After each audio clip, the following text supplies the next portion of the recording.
New York's classic rock, Q1043. Jeff Garlin is with us here at Q104.3, and you know we played REO Speedwagon just for you. Because of the Goldbergs?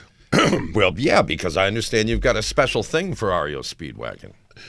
I actually don't, but I met Kevin Cronin. Is that his name? Yeah. I met him well, I was a security guard at their concert, and I met him then, and he was delightful. And then I met him years later in an airport, and he recognized me.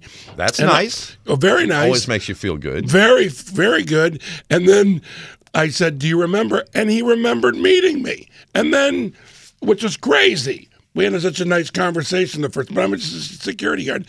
Then we use REO Speedwagon numerous times on the Goldbergs. Yes, I know. Yeah. Well, I know. And by the way, listening to that song, when I was younger, I remember making fun of it, because it wasn't that shampoo, something I heard it from a friend, and then the woman's head would multiply on the screen. I don't remember that. Well, anyhow, I'm listening to that song now, and I'm going, boy, is that a great song. How about that? Well, speaking of being a security guard Yes. At a rock show, Governor Jesse Ventura, Yes. he was a security guard. Yes. Rolling Stones. Right. And they remembered him years later. Oh, they did? Yeah. Oh, wow, that's hilarious. Which remember how excited he was about that? The only other person I ever had a conversation with, were like an actual real conversation with, and I worked hundreds of concerts. I saw Van Halen, everybody. Van Halen, everybody. AC/DC. I remember Brian Johnson was slapping people 5 and hit me across the face. What a funny guy. What a funny guy he is. I met him their last tour. He was delightful. Anyhow. Well, where did you work? The Hollywood Sportatorium in Hollywood, Florida. And I was a security guard from 17 to 21. Wow. What a great job. So that was like your first job? No, I had a million other jobs. I started stand-up at 20. But what a great job to have when you're 17 to 21. Yeah. Oh, my God, yes. Yes, all those concerts. All of them. And I was mostly in the pit in front of the stage. I remember for Tom Petty. Now, I've since become friends with Ben Montench. I can't pronounce his name, and yet he's, quote, my friend. But he is actually my friend. And I've gotten to know Mike Campbell. And I told them the West Palm Beach Auditorium, which we work sometimes, my job was when girls came on the stage, which they did. I don't know how they got access. I had to grab them and take them off the stage. Oh, poor you. Yeah. It was funny. I laughed. I was like waiting on the side. All right, let's go. But I saw all these people close up during, I won't say the heyday, because I think the 60s was, when all of it was probably so magical. But still, I love rock and roll music. And so to have access to these people at that time, And Jeff Garlin is here with us this morning at Q104.3. Writer, producer, director, actor, stand-up comedian, and TMer. Yeah, we have this in common. Because she I does it just every found day. out. Oh, it's delightful. She does it every day. How long have you been doing it? I've been doing it for about 7, 8 years. And I've been doing it for about 3 years. So I've been trying to convince Jim to do this, and I cannot convince Jim to do this. So try to tell him first what off, you're it does telling me for to you. try to convince him. I see Jim once a year, once every year and a half. Jim, I know from how I know you, but I have known you a long time. But no, here's the thing. It's effortless and delightful. And you know what's really important? Okay.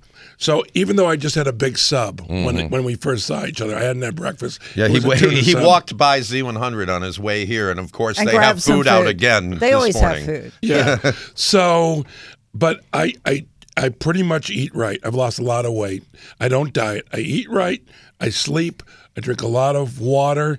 I exercise. But the two most important things with that are being kind to yourself, which is really hard. But the other thing is not that hard, and that is it's really important to have stillness every day. So if you just chill in a chair every day, and I'm not talking about taking a nap. Naps are the best thing ever. Oh, I take naps. Naps are delightful. But just stillness to reflect and be present in a moment, that's what TM does for me twice a day. I think stillness is something we, as people, do not take advantage of. We're always moving. And to just stop for, well, with TM, it's 20 minutes twice a day. Do you do it twice a day? I try to. Good for you. Shelley I can does only once get a it day, in but once she does a it day. 20 minutes. There's a special, her TM room is over there. Oh, that's well. By the way, do you know what's fantastic? Anywhere I'm at on location doing anything, even if I said to you guys, hypothetically, is there anywhere I can go for like 20 minutes and be quiet? Like you have like a TM room here. You know what I mean? Point being is everyone wants to help. It's delightful. That's all. But Jim, you don't have to do it. Go have a sub. And you were talking about naps before. Right. Isn't it weird that something that we all hated so much as little kids, we found out as adults how wonderful it is? It's the best thing ever. And when you're a little kid, you don't want to take a nap. By the way, not. my favorite thing that I look back on life, I have two sons. They're one's going to be 19 this week. The other one's 23. Taking naps with them when they were kids. That was the great joy. And that was this thing. And I had my own technique. I was like T.M. Johnson with them. I'd say, just sit here and lay with Daddy. Just lay down with Daddy. Boom, they're out. Wow. And then smart. I get to go out. And it's the most beautiful thing ever. Well, I just remember, hating them. I remember the trauma of kindergarten when it was nap time. Oh, my and God. And they put the mats down on the floor, and you had to lie there and be still and be quiet. I hated that. By the way, we all did, and nobody napped. Right. Nobody napped. It's 7:45. By the way, you should have nap time here. We should. We're with Jeff Garlin. New York's classic rock, Q1043.